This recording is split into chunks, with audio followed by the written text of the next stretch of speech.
What's up YouTube? Knight's Edge here again. Got a another collection video for you. This is drawer number 2. Kind of like my more premium I guess knives. Some of the nice ones I've got in my collection anyway. Drawer number 1 was the budget knives. You guys saw that would be yesterday I guess. And the drawer number 3 is going to be the Spider Coast. Scheduling that for New Year's Eve, hopefully everything goes well. And then drawer number 4 finish out, it's going to be customs fixed blades, or my custom fixed blades. I don't really have any custom folders, I guess. Any of the like mid-tech or whatever you want to call it, not full production or small batch folders will be in this list. So this will be like the more premium stuff that I own right now. So yeah, I figured it'd be fun to do this as kind of like a little high water mark of you know, where I was at. I could look back maybe in a year and see how the collection's changed, and hopefully you guys like listening to me ramble. All right, so here we go right off the bat. Number 1, or the first one anyway, not really numbering them, but this is a Microtech Ultratech. I figured I would start out with the autos. This is the second Ultratech I own. Actually, get out the other one here too. The other one was given to me by Cole, by my girlfriend's. Very special gift. That's why, one of the reasons I wanted to get this one, so I wouldn't have to use this one as much. Wanted to really, you know, test out and use the Ultratech, and that's what the other one's for. This one was given to me as a Christmas present, and really appreciate that. I thought it was really nice of her, and this one's one that I'll never leave my collection. Got a really special serial number on it for me anyway. Marks my birthday, and thought it was really cool. Apocalyptic finish, Tonto. This is like one of the older Ultratechs. This one actually, I believe, if you look at the born on date, is 22 on the born on date on that one, and of course 21 on this one. So Microtech Ultratech, pretty nice, you know, I would say high-end OTF. All right, moving along here, keeping inside the OTFs. This is a direct Delta.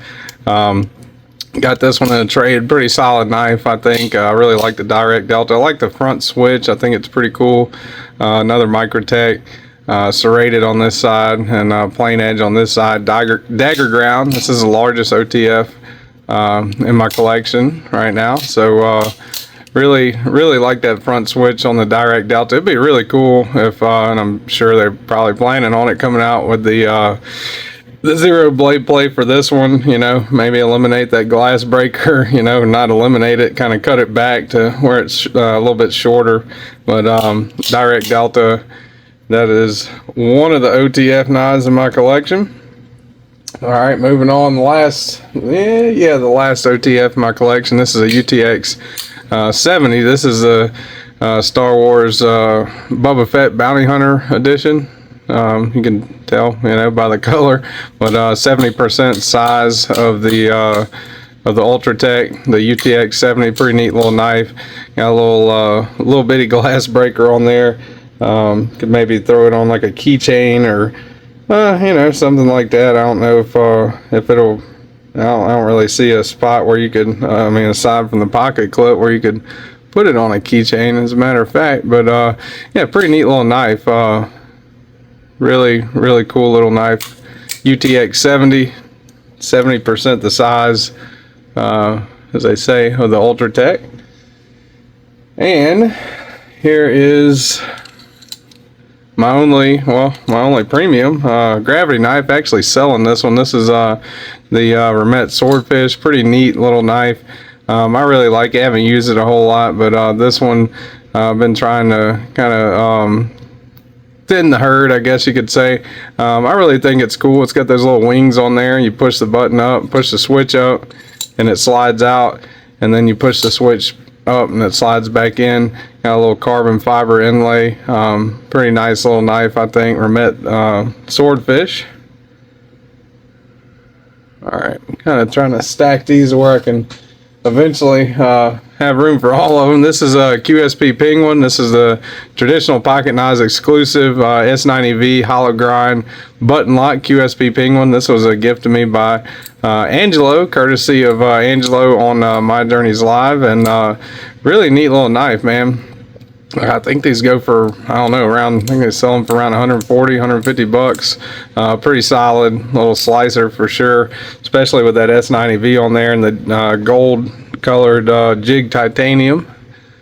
So yeah. All right, next up, another one that I'm selling right now. This is the SOG Kiku. I actually really like this knife. I mean, I like the swordfish too, but this one is a really good user. CTS XHP on the blade steel. This is the Kiku XR. You can flip it out like that. You can reverse flick it. It's got like an Axis style lock, I guess. Pretty cool little logo on it. Cryo CTS XHP again on the blade steel. Really grippy. Really neat little ergonomic knife. Got a little harpoon notch up there. The SOG Kiku. Alright, moving along here. I think this is the only... No, I got another one actually. This is the one of two cold steel knives I still own. This is the American Lawman S35VN on the blade steel on this one. Excuse me. S35VN on the blade steel, made in Taiwan. I think these go for around 9500 bucks, right at 100 bucks. I probably could have put it on the budget knife list really, but yeah, pretty neat little knife. Got a actual DLC coating on that S35VN. Just a great little work knife for sure. Very ergonomic. And looking at that, I guess I need to go ahead and do my regular size comparison knives here. All right, this is another cold steel classic 8010. Nothing special about this version of it. Just your standard 8010. Pretty hard use budget knife. You can, or not budget knife, but pretty hard use knife, I would say. Got the triad lock just like the American Lawman. You can see kind of like that smudge on the satin there. This one's definitely been used a good little bit, and pretty solid knife. That is the cold steel 8010, and here is the cold steel, or the I always mess that up. This is the Demco 8020.5, the slicer version, short lock. Really cool. Would actually love to have the full-size version of this added to the collection one day. I think it'd be pretty neat. But this is the Taiwanese made one, 20 CV Ultim on the handle. Just a really great slicing knife, and that short lock is really cool, I think. 8020 Demco 8020.5. All right, let's keep going here. A lot of them to get through. This is a Protect Mordax. Pretty awesome button lock knife. Kind of got that tactical kind of look to it, I guess. This one was actually not available for a long time, and then they became available more and more. And I actually think you can get a couple different versions of this one right now. This one's an S45N, USA made, Protect Mordax. Pretty solid knife. Alright, going down the line here, got a couple Devos. This is the Devo Premium Pony Stout and S90V. Mr. Eddie actually did the anode job on it. I think it looks pretty good. I actually need to, I heard you can get Windex and kind of refurbish that a little bit, so I actually need to look into doing that. But this is a solid little knife, man. The Pony Stout is, you know, obviously, I guess if you're familiar with the original Stout, this one is smaller, but it's very, very slicey. Nice grind on it. I like how the blade is completely sterile. I'm a fan of the wire pocket clip, and I like how they put even the blade steel. Let me see, flip it around there on the inside of that back spacer. You can see right there, S90V. That's where they put the blade steel, so I thought that was pretty neat. Kind of eliminates billboarding, you know. Alright, next up is, this was a gift to me by Rob, Rob's Nerdy Knives, members giveaway. This is the Devo Nip Light, little purple Nip Light, 154 right there, I think you can see it, 154 cm on the blade steel. Pretty handy little knife, man. Great fifth pocket carry. You can get a full 4-finger grip on it if you're choked up. Well, I can't anyway. I have wear a large size glove, average size hands, I guess. So that is the Devo Nip Light. And keep going with the, I guess, the YouTuber knife theme here. I think that's all the ones I got of those anyway. But yeah, this is the New Breed EDC Clydesdale. Pretty awesome knife, man. I really like this one. This is probably borderline, just like the Nip Light, and just like the American Lawman. Could have been borderline for the budget knives, but this one originally went for over 100, right at 125 bucks, which I think is an exceptional deal. 14C 28N on the blade steel, titanium handles. Again, if you can't tell, was anodized by Mr. Eddie. Pretty cool, like lightning style ano on that. Kind of starting to fade away, but definitely could use a little bit of Windex for refurbishment. Great action on that. I can index it, reverse flick it. Pretty unique looking blade shape. That is the New Breed EDC Clydesdale. All right, another YouTuber knife. This is a KnivesKnives Misdemeanor. KnivesKnives Misdemeanor. And you can't tell whenever I open it, definitely one of the more unique acoustics on a pocket knife, I would say. DLC coating, titanium handles. Riot was OEM for these, and I think they did an exceptional job. K390 on the blade steel. Again, pretty sterile right there on the blade. You can actually see it. I don't think you can see it. Kind of see it.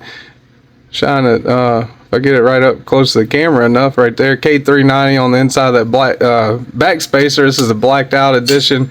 This is a knife that I can very easily index, reverse flick, use your thumb to front flip it.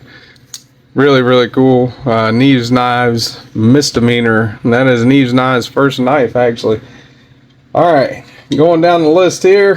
Gerber Fastball. Pretty neat little Gerber, I'd have to say. I'm not a big fan of too many Gerbers, but this is a USA made in Portland, Oregon. And S30V, I believe. Let me make sure of that. Let's see. Yeah, S30V. These are pretty good, man. It's a good, solid, little lightweight, light duty knife. Really, really fires out there when you pull the flipper tab with no effort at all, hardly. Almost would think it's assisted, you know. And I like how they're pretty sleek. Really nice knife. They have a few different variations of that one as well, I think. That's another one that I've got up for sale at the moment. All right, going down the list. Here is the Benchmade Griptilian, my only Benchmade that I have left in the collection. Used to have the 940 and the Adamas. The Griptilian still, what I would say, is probably the only reasonably priced Benchmade knife left. This one's all faded, pretty scratched up, used up. 154 cm on the blade steel. This is actually a 550 HG. This is one that also, if you can't tell, makes a pretty unique sound. Pretty unique thwack on that one whenever you're opening and closing it. Just like the 80-20.5 and just like the Misdemeanor. Pretty unique acoustics on that one. And this is probably one of my favorite go-to work knives. I've never tried the other one that's not, this is the sheep's foot with the spidey hole in it, you know, but I haven't tried the other version. But that is a pretty solid knife, solid bet for a work knife for sure. The Benchmade Griptilian. And in this case, the Ritter Hogue. This is the older version of the Ritter Hogue in 20CV with the Able lock, I believe they call it. I think it's the Able lock, Axis style crossbar lock. Pretty solid knife, man. I did a comparison video on the two, and this is a really grippy, really great little knife here. If you want to check out my comparison video, it's under the battle comparison playlist, I believe.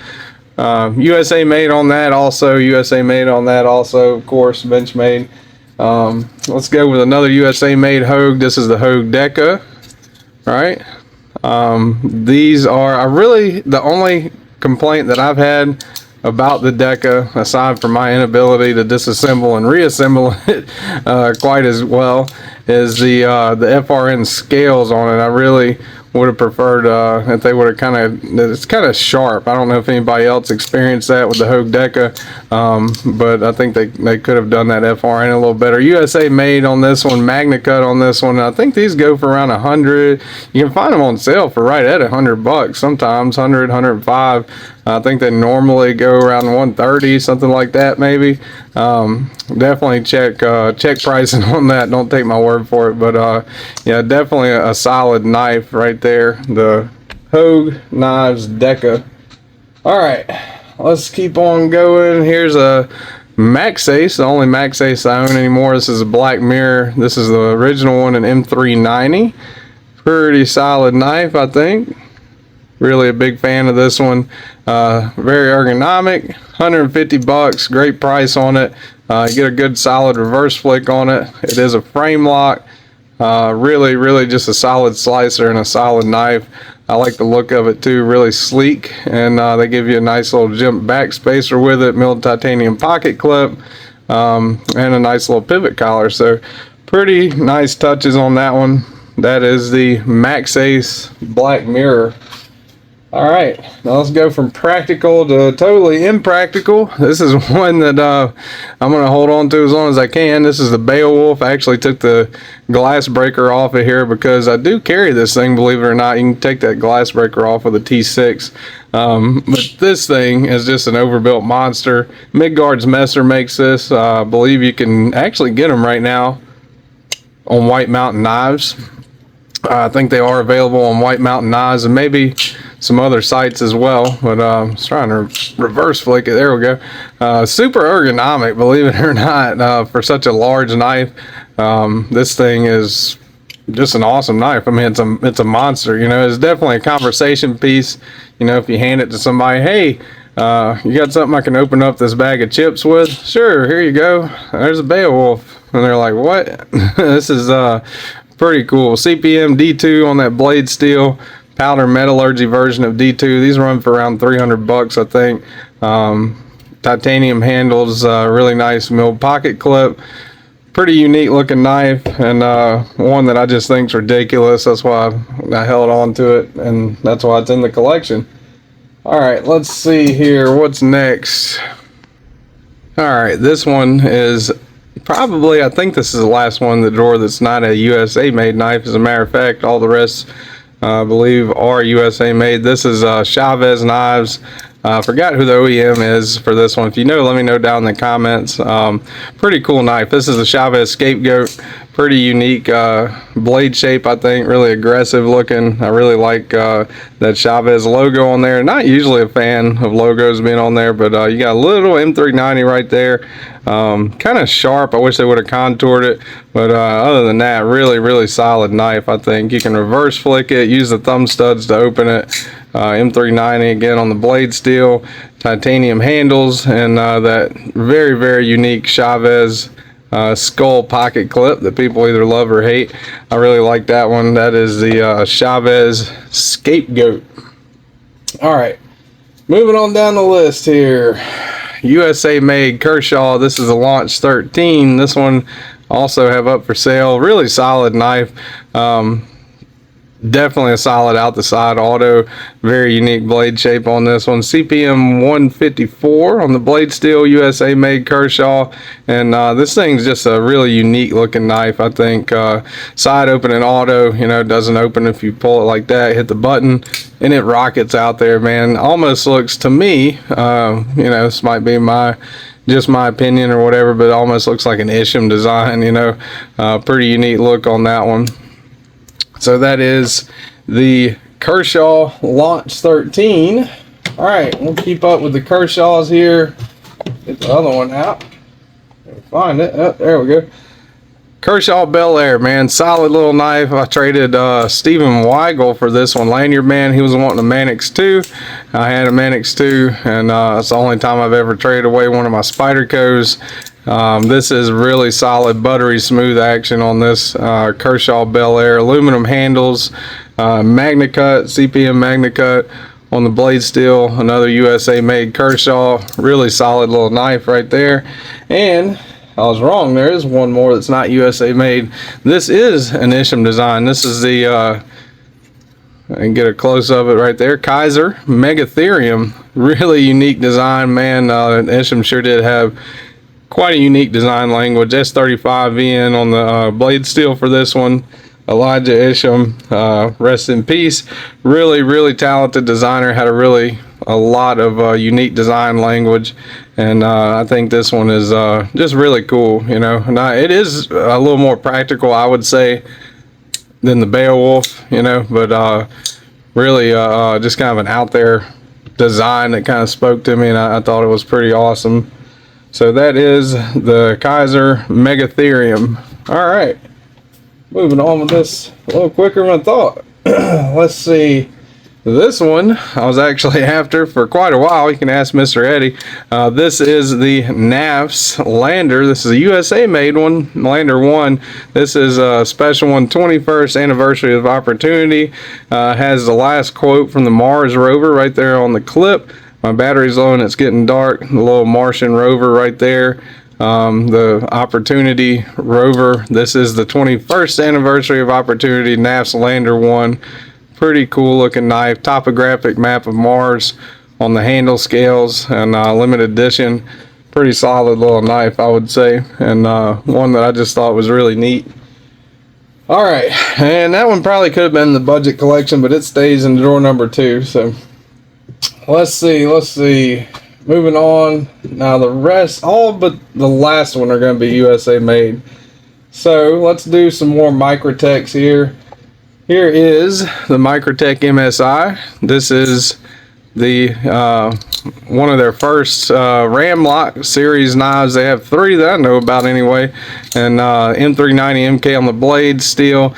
Infamously, I stripped the pivot out whenever I stripped out that screw head on the pivot. If you ever do take one of these apart, just know that on the clip side, if you're right-handed anyway, that is not a screw. That is made into the pivot barrel, right? So that comes out and will unscrew. That will not. This screws into that. So just so you know, original goat scales really changed this one up. Really gave it a premium feel. Solid feeling knife, especially I think 179 is what the original went for with the polymer scales. And as soon as I ordered that, I ordered the original goat scales. These are the aluminum ones, I think, which were only about maybe 80 bucks. 75, 80 bucks, something like that. So pretty good price on there. Just had to wait for them for a couple months on the original goat scales, but really glad, was really happy to get that one in the collection. Maybe I can put them, might be able to put them like that, maybe. I don't know, might have to put them slightly off camera, but that's the Microtech MSI. Here is the Microtech Stitch. Really solid looking design, I think. Kind of a mean looking tactical blade shape on that one. Of the 3 Ramlock series knives, to me this is the least practical, but also the coolest looking. Got that harpoon notch right there. Really large forward finger choil, kind of that arrowhead aggressive harpoon looking blade shape on that. Really solid knife, man. I waited for this one for a while.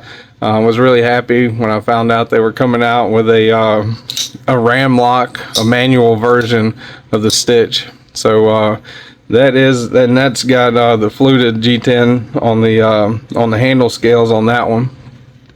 Flip these around so I'm not scratching up the mat with the clips there. All right, the last of the Microtechs, the last of the Ramlock series knives that I have, that I own in drawer number 2. This is the Microtech Amphibian. Pretty beastly knife right there, I would say. A little bit different than the other 2. Of course, the other 2 are different than the other 2 as well, but this is the largest of the 3. Really great ergos on this. This is a fluted aluminum on the handles on this one. I really like the way the clip looks on this one a little bit better, but of the 3, this is definitely the largest. And I would have to say that MSI is probably the most practical. This one coming in second, and the Stitch third maybe for practicality. But the Amphibian, awesome knife. Really like that one. So that is the Microtech Amphibian. All right, keep going here. We've got 6 more. 6 more. This is the TRM Bulldog. Big shout out to Hillary at TRM. Thank you so much for helping out small channels and hooking me up with this one. This is a really solid knife. This is just like the Neutron 2.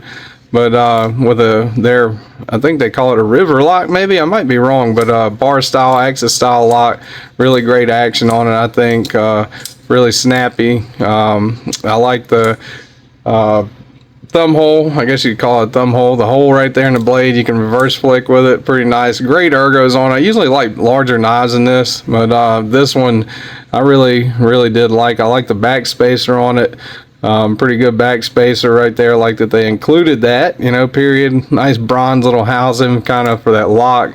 CPM 20 CV, I believe. Let's see, yep, 20 CV on the blade steel on that one. Pretty solid little knife, I'd say, and titanium deep carry pocket clip. And that leads us up to the next one, which will be the TRM Neutron 2. Three Rivers Manufacturing again, USA made knife.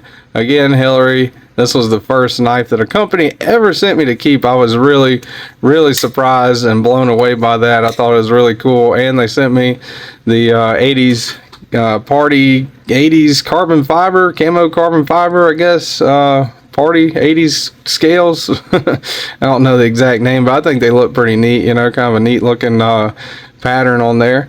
Got the little rubbers on the thumb studs right there that they also sell for, you know, kind of comfort whenever you're thumb flicking it. You can also reverse flick it fairly easily if I don't miss it. Just a great little slicer, a lot thinner blade stock than the Bulldog. Super slicey, great ergos on that one. Awesome little knife. So big thanks to TRM for that one. Really awesome knife. Both of those really great knives. All right, next up, here is the Highwater Knives Estuary. This is the Estuary S35VN right there. You can see E7. This is the Estuary 7. Highwater Knives is, to my knowledge, a single guy operation out of his garage in Utah. I think I'm getting that right. I might not be. Let me know in the comments again if I'm not. But the step milling on this thing really took me away, man. I really like the step milling on that blade.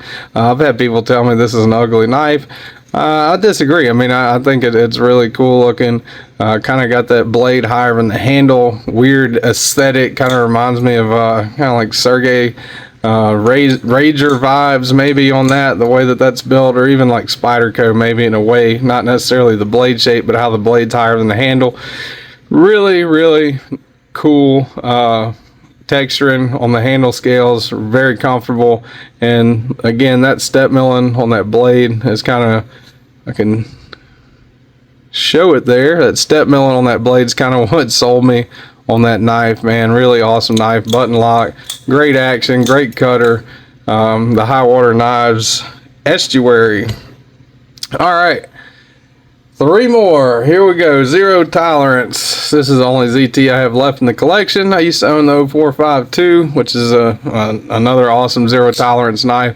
This one is as well. This is the Hinderer design, kind of like the XM18, but good little bit cheaper, right? Full titanium. This one goes for around 300. They're not as small batch as Hinderer zero tolerance, but yeah, you can definitely tell that it is a good quality American made knife. Flipper only on that one. Great solid ergos, just a beefy all-American knife. They do have a carbon fiber version of this one, and they do also have a Magna Cut version, I think, now. So yeah, pretty cool knife. Buttery smooth action on that one. And next up is this one's stepdad, brother, I don't know, whatever you want to call it, the Hinderer XM18.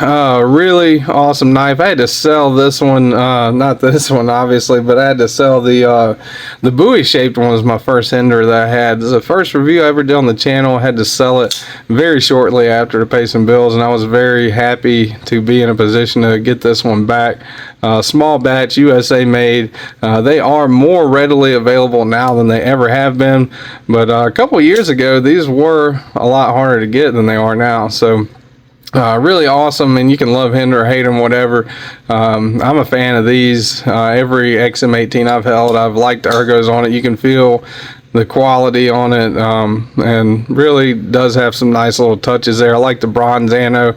Would love to get a bronze anode show side scale and swap that G10 out A little steep on these. These run around $425 to start out with, and that's for, you know, obviously a knife that's half G10, so you gotta pay another couple $100 to get that show side scale, right? So but that is an awesome knife, the Hinder XM18, and that is the Skinner blade shape on that one, by the way, in case I might not have said that. But all right, the last knife in drawer number 2, the last of my premium non-Spydercos. Can you guess what it is?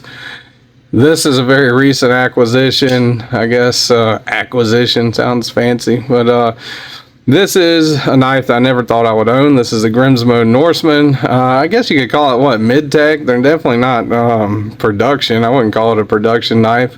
They do use CNCs. They do have multiple people working on them. I would say maybe a mid-tech.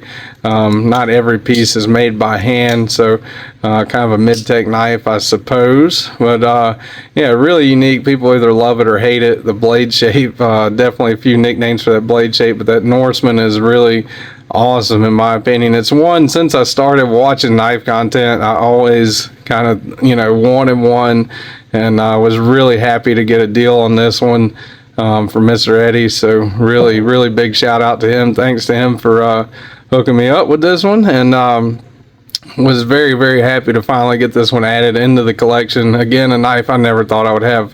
3744, that model number. You can look this up on the Grimsmo Norseman archives on the Grimsmo website. It will tell you everything you need to know about this knife, every little detail, from the honeycomb kind of ano on the show side right there, to the steel type, which is of course RWL 34 right there. Got a born on date inside. When you take this apart, it gives you the born on date inside of the handle scale. So I just think this is an awesome knife. Great action, fall shut, super nice detent, reverse flick it, use that flipper tab, you can choke up on it. Just an awesome knife in my opinion, and right now, as of this time, the crown jewel kind of in my collection.